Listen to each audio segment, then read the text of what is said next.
कोल्हापूरचा गुळ चवीसाठी संपूर्ण देशभरात प्रसिद्ध आहे। स्वातंत्र्यपूर्व काळातही इथल्या गुळाची परदेशात निर्यात केल्याच्या नोंदी आहेत। एकेकाळी पन्हाळा तालुक्यात तब्बल 350हून अधिक गुऱ्हाळ घरांमधून गुळाची निर्मिती होत होती। परंतु पायाभूत सुविधांचा अभाव, दराची अनिश्चितता, शासकीय उदासीनता, हमीभाव आणि आधारभूत किंमत नसल्याने गुऱ्हाळ घरांना घरघर लागली आहे। त्यामुळे गुऱ्हाळ घरं चालवताना मालकांना तारेवरची कसरत करावी लागतीये। एकेकाळी कोल्हापूरला गुऱ्हाळ घरांचा आगार म्हणून ओळखलं जायचं।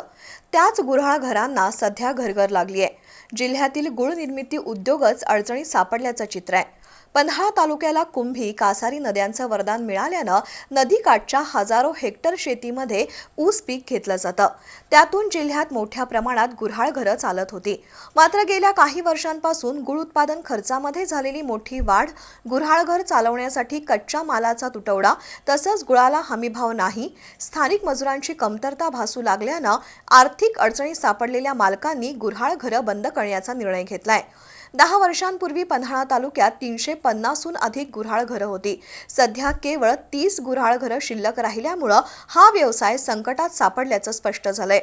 त्यातच साखर मिश्रित गुळामुळे तर चांगल्या गुळाला समाधानकारक दर मिळत नसल्यानं अनेक अडचणीतून मार्ग काढत गुऱ्हाळ घरं चालवावी लागतायत।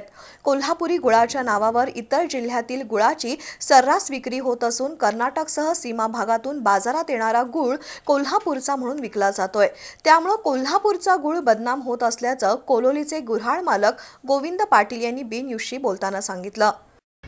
कामगारांची जी तुटवडा आहे, आता सध्या आमच्या भागातील जे कामगार वर्कर मिळते ते आता मिळायचं बंद झालेलं आहे। त्यामुळे आम्हाला UP बिहारवरून कामगार आणून आम्हाला तारेवरची कसरत करायला लागते।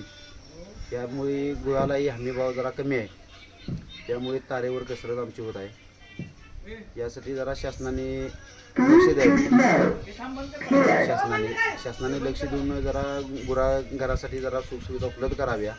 ग्रामीण भागाचं अर्थचक्र गतीनं फिरवणाऱ्या गुऱ्हाळ घरांच्या अस्तित्वासाठी शासनानं पुढाकार घेऊन गुऱ्हाळ घरांना अनुदान योजना सुरू करावी, तरच गुऱ्हाळ घरं जिवंत राहतील अशी अपेक्षा गुऱ्हाळ मालकांमधून व्यक्त होतीये।